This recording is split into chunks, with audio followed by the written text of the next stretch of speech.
Ousmane sax waxoon en paraphrase ne amul autorité suñu ko mën a woowee noonu démb mu ñëw faxas yooyu yëpp yóbbu à la poubelle c'était un pur bonheur. Non démb fierté la nit ñu baax ñëpp am démb ku ne fier nga ci pas la personne Bassirou Diomaye Faye mais démb Sénégal bu ne daa fier ci président de la République am moo am taxawaay wu am solo démb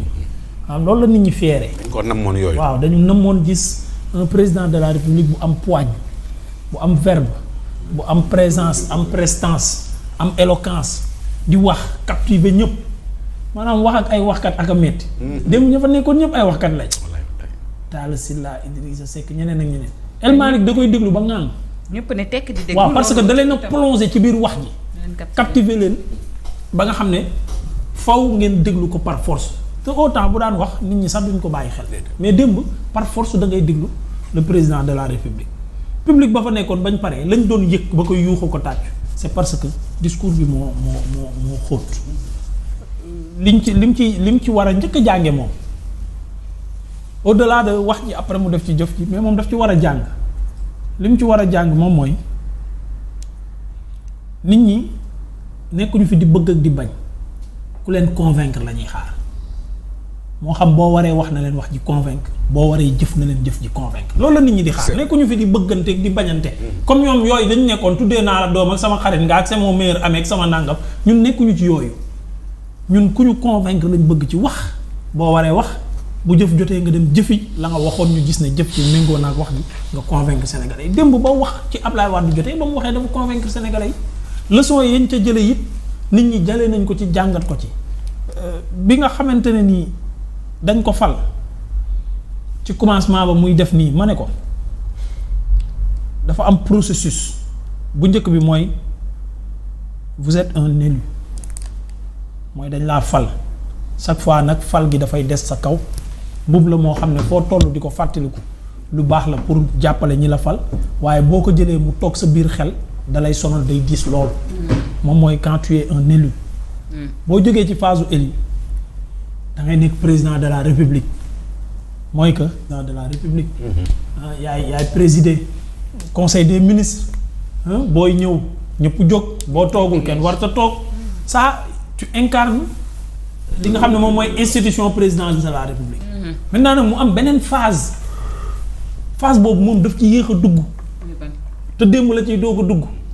mooy phase bi nga xam ne ay ñoom Abdou Diouf Abdoulaye Wade Macky Sall 2-3 mois lañ ci doon dugg mooy nekk un chef d'état. Ouais, le papa de tous les Sénégalais. Le père de la nation. buy wax ñu xam ne chef d'état bay wax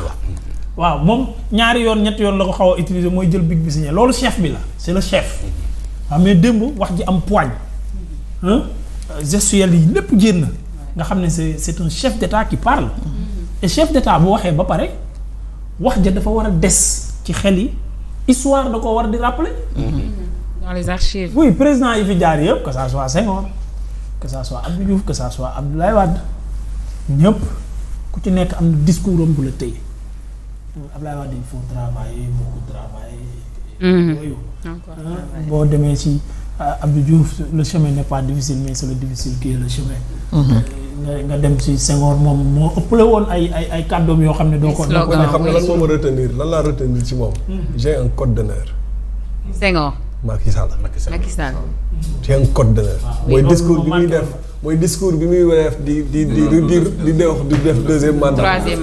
troisième mandat waaw ci la waxoon j'ai un code d'honneur xam nga loolu c'est fort donc chef d'état faw nga am mais Diomaye maanaam bu fi yemoon avant démb loo mënoon a jàpp ci moom dara ne lii moo ko waxoon jàpp naa ko lii des na mën naa koo nettali samay sët mën naa ci yedd samay doom amoo ko démb nag mu ñëw génne ko ci secteur bu nekk nga mën a am loo fa téye ci démocratie ci républicain nu mu war a mel ci patriote nu mu war a mel historique surtout Abdoulaye Wade jaaram mu génneel la yoo xamante ni ci développement personnel la nekk confiance en soi même résultat bi bu yéexee ñëw ne jamais baisser les bras même boo échoué il faut te relever maanaam développement personnel la génne ci histoire à la violence surtout Ahmed c'était un point très important parce que quand il dit que Abdoulaye Wade wut na réew mi ñeenti yoon amu ko mu incliné wu face peut-être au sien ba yàlla keroog bi muy dogal mu koy am taxul mu jéggi ci ay cadavre pour yegsi ji à la magistrature suprême loolu li mu wundu lu baree bari la parce que daf ko contextualiser peut-être ak lii nga xamante ne moo fi nekk di am at yu mujj yi. waaw foofu laa bëggoon a daanelee sax bu ma waxee point yu positif yi xam nga loolu nag moom li la moom moo wax amul ay vidéo waaye am na ay postam yu mu doon wax gone yi di leen encouragé ñu génn daal xam nga moo tax. non tey suba lañ ma bëgg a xëy rek foofa na naan nañ ko teg ci passé bi dafa yomb de bu ñu ko tegee ci passé bi Mamadou. yooyu dina ñëw maanaam yooyu dina ñëw c'est-à-dire période bi on va parler on est en train de parler de l'exploit bi mu def ak Abdoulaye Wade mais c'est-à-dire mais leçon de morale la même pour lui même bu fekkee am na lu mu waxoon au moins il s'est repenti xam na ne loolu ay caaxaani képp la c'est-à-dire mieux vaut tard que jamais. tous les opposants ku ci nekk wax nga loo xam ne bi nga nekkee opposition tu n'en es tey pas boo fier. nekkoon président doo ko wax oui ça c'est vrai. il vaut mieux tard que jamais au moins xam na ne lii yëfi caaxaani képp la mu génn naa bu leen ci fekk mu génn ci. problème mooy ñiy génne vidéo yooyu dañoo fàtte génne seen vidéo leader yi bu dee ki waxoon démb moom ngay andiwaat waxi tayam nañu boole ñi waxoon démb ñëpp andi seeni vidéo maanaam ku ciy jàngat ci démb li mu wax tàmbalee ci démb jëm ca kanam man loolu laa gëm. non c'est-à-dire man mais loolu yomb na nag de. ñu bëgg a tàmbali démb jëm non c'est-à-dire man dama bëgg Ahmed man dama bëgg c'est-à-dire bu ñuy non man dama bëgg c'est-à-dire bu ñuy def jàngat Ousmane sax nee na nañu ubbi parti bi parce que am na ñuy tooñ yàlla chaque jour di tuub mu leen di jéggal tëju bi nañ ko bàyyi non je veux dire c'est des exemples Ndiaga moo ne ko chaque jour nit tooñ ñu baalu la kon oui c'est-à-dire man personnellement et loolu ça n'engage que toi ça n'engage que moi c'est-à-dire ci li ñu jàngatu discours démb bi c'est-à-dire pour man leçon yi ñu ci war a tirer la personnalité du président de la République mënuñu koo définir démb ci taxawaayam boobu noonu mu am noonu il a 5 ans pour nous gouverner il a fait des choses yu nga xamante ne ñun ñëpp kenn d'accord ci ñun chaque jour ñu taxaw fii ne d'accord ci ni muy doxee parce que peut-être am na ko doon baarele mais tey moom kese moo nekk ki ko doon baare ma nga fële toog ci te kër góor gi moom à l'avenir nan lay gérer réew mi ak waa réew mi instant bi lu moo ñu war a gën a mën a ñor et loolu nag bon dañuy toog di ko seetaan mais duñu nekk di fragiliser la plus haute institution ki gënoon a bon ci moom di Bara Ndiaye démb da ngeen li wax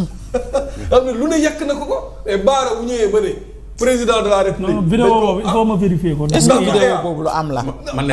moom laa wax kii ni ko est-ce que lii du. man de gëmaguma ko de. wallaay dëgg la donc il paraît que il a non si dëgg la moi j'ai suivi non dëgg la maa ko qu'est-ce mën qui a a gëm changé entre temps. maa ko mën a gëm. non ce qui a changé mooy li ñu leen daan wax. mu ñuy yedd waaw démb ce qui a changé mooy li ñu leen doon wax te nanguwuñ koo gëm mooy la présidence de la République c'est la plus haute institution de notre de cette nation-là suñu ko fragiliser on va droit au mur c'est-à-dire dañuy dem ci réew mu nga xamante ni dafay instable maanaam perpétuellement te loolu c'est pas bon il ne faut impérativement pas ñuy désacraliser la présidence de la République loolu mooy wax ji mais ñoom nangu mosuñ koo nangoo dégg tey lañ koy bëgg a nangoo dégg loolu nag saa waay yat bee dalul woon. ñoom ñëpp xam nañu waa ji léegi mu ngi ci république bu njëkk palais bi permanence su Pastef lañ ko jàppee woon. moo tax loxo yi mu nekkoon baaxul daal. non loolu maa koy doon xam nga kii Momo ak Feuz. nga nit ki bu fekkee da ngay fàttaliku démbam rek. ñun ñii man ko fàttaliku sama démb di nga ma bàyyi. dëgg la keneen ak keneen noonu. même dans l'exercice même de ce métier là da ngay wax loo xam ne si c'était à refaire tu vas pas le dire. ça c'est des choses Abdoulaye Wade mi ngi doon célébrer Abdoulaye Wade pourtant même bu mu paree ba pare am na lu mu yàq barki dem Macky Sall. est-ce que les gens dañ ci rappelé relation était tendue. oui est-ce que Macky topp na ko ci lool teewul Macky a fait un beau témoin